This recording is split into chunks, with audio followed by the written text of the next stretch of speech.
Hi friends, আপনারা তো restaurant বা ধাবাতে গেলে খুব জনপ্রিয় খাবার বাটার পনির মশলা অনেক কিনে খেয়েই থাকবেন। তো এই বাটার পনির মশলা রেস্টুরেন্ট স্টাইলে কিভাবে বানায় আর কত কম উপকরণ দিয়ে কত সহজ পদ্ধতিতে, সেটাই আজকে আমি আপনাদের সাথে শেয়ার করব। তো আশা করি ভিডিওটা আপনারা সম্পূর্ণ দেখবেন। আর যদি ভিডিওটা ভালো লেগে থাকে তাহলে কিন্তু অবশ্যই একটা লাইক করে দেবেন। তো চলুন আজকের ভিডিও এখান থেকেই শুরু করা যায়। তো বাটার পনির মশলা করার জন্য প্রথমে আমি দিয়ে নেব 2 চামচ সাদা তেল, আর তার সাথেই দিয়ে নেব বন্ধুরা 2 চামচ বাটার।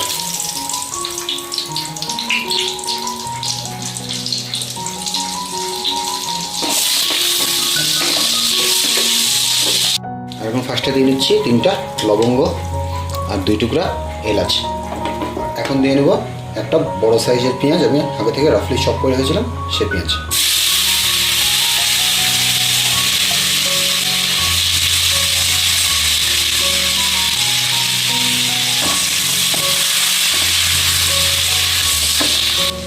আর পেঁয়াজের সাথে দিয়ে নেব 1 ইঞ্চি আদা স্লাইস করে রাখা আর 3টা রসুনের টুকরা। আর এখন আদা পেঁয়াজ আর রসুনটা ততক্ষণ ভাজবো যতক্ষণ পেঁয়াজটা সফট না হয়ে যায়। আর পেঁয়াজ কিন্তু আমাদের দেখুন সম্পূর্ণরূপে নরম হয়ে গেছে।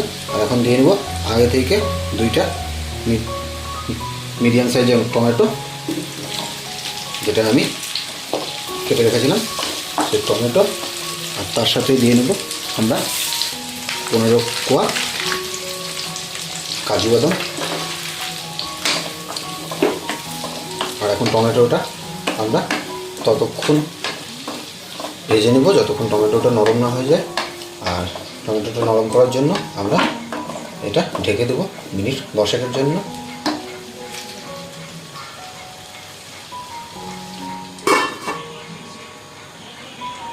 তো টমেটো কিন্তু একদম নরম হয়ে গেছে। আর এখন আমরা গ্যাসটাকে অফ করে দেবো আর এটা ঠান্ডাও দেবো। ঠান্ডা হলে এটা একটা পেস্ট আমরা বানিয়ে নেব।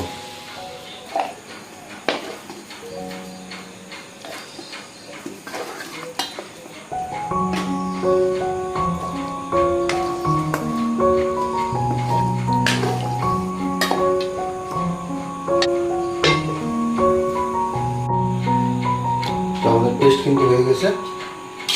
পেস্টটা দেখুন কতটা স্মুথ হয়েছে। আর এখন এই পেস্টটা আমরা একটা ছাঁকনি দিয়ে ভালো করে ছেঁকে নেব।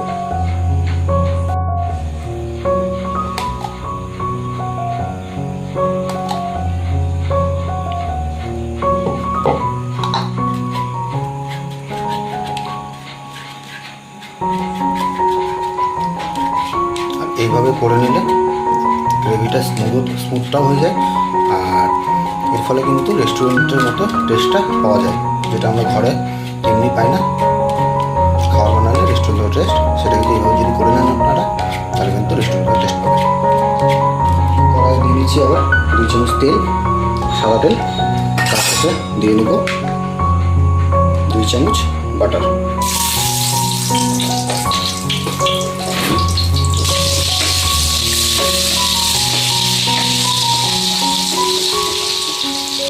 আর এখন নিয়ে নিচ্ছি একটা তেজপাতা।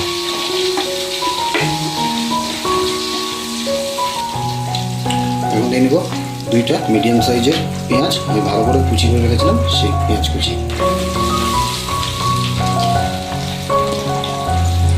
পেঁয়াজ কুচিটা আমাদের ভালো মতো যতক্ষণ না গোল্ডেন ব্রাউন কালার হয় ততক্ষণ ভেজে নিতে হবে।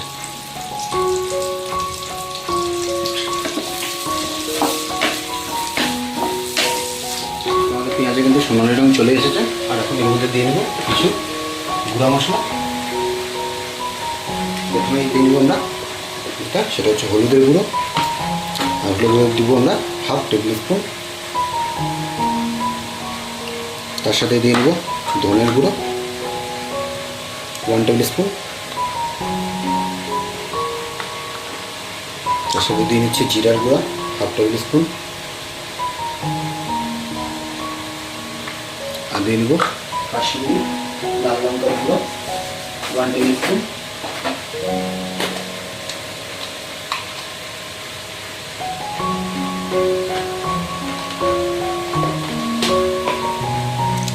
মশলাগুলোকে ভালো করে একবার সমস্ত তেলের মধ্যে মিলিয়ে নেব। আর সমস্ত মশলা গুঁড়া মশলা মিশানোর পর এখন দিয়ে নিচ্ছি 1 টেবিল স্পুন গরম মশলা গুঁড়ো। একবার ভালো করে মশলাগুলো কষিয়ে নিতে লাগবে যতক্ষণ মশলাগুলো না কষে। এখন দিয়ে নেব 1 টেবিল স্পুন লবণ।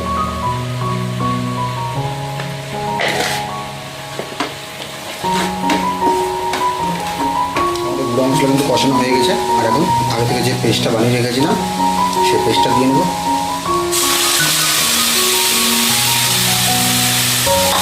পেস্টটা ভালো মতো আমরা কষিয়ে নেব যতক্ষণ না তেলটা আলাদা হয়ে যায়। দেখতে পাচ্ছেন তেল কিন্তু সেপারেট হয়ে গেছে। আর এখন উপর থেকে দিয়ে নেব আমরা ফ্রেশ ক্রিম।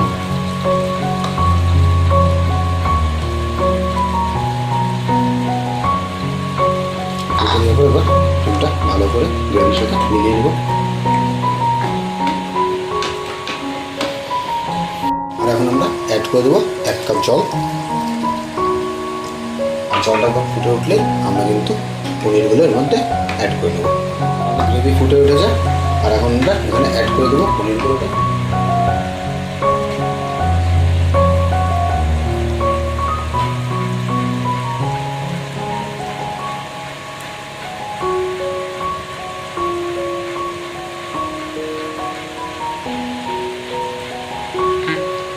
তো সমস্ত পনির আমাদের দেওয়া হয়ে গেছে কিন্তু। আর এখন পনিরগুলোকে আমরা গ্রেভির সাথে 5 মিনিট থেকে 7 মিনিট ফুটতে দেবো যাতে পনিরটা গ্রেভিটা ভালো করে অ্যাবজর্ব করে নিতে পারে। তো আমাদের বাটার পনির মশলা কিন্তু অলমোস্ট রেডি হয়ে গেছে।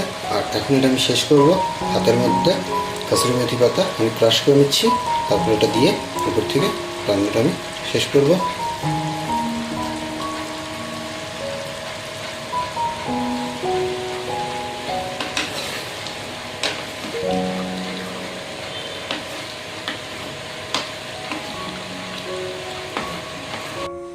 তো রেস্টুরেন্ট স্টাইলে বাটার পনির মশলা কেমন লাগলো অবশ্যই কমেন্টস করে কিন্তু প্রতিবারের মতো আমাকে জানাতে ভুলবেন না বন্ধুরা। আর আমি কিন্তু খুব সহজ পদ্ধতিতে এটা আপনাদের বাড়িতে বসেই করে দেখালাম। তো অনুরোধ হলো বাড়িতে একবার অবশ্যই এটা ট্রাই করে দেখবেন। তো যদি ভিডিওটা ভালো লাগে থাকে তাহলে একটা লাইক করে দিন। আর কোনো নতুন বন্ধু চ্যানেলে এসে থাকলে অবশ্যই সাবস্ক্রাইব করে আমাদের চ্যানেলটির সঙ্গে যুক্ত হয়ে যাবেন। তো আজকে ভিডিও এখানেই শেষ করছি। দেখা হচ্ছে পরবর্তী কোনো